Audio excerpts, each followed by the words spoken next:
Мен суретші болуды армандаймын. Ал мен адамдарға көмегімді тигізіп, дәрігер болғым келеді. Ал мен ұлы баскетболшы болсам деймін. Ұстаздық еткен жалықпас, үйретуден балаға дейді абай. Келешекте білікті мұғалім болу мақсатым. Әрбір баланың жүрегінде арман бар.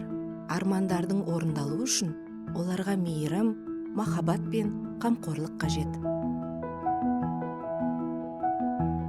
Біз, ата-аналар, бүлдіршіндерімізге жылулығымыз бен қолдауымызды әрдайым білдіреміз.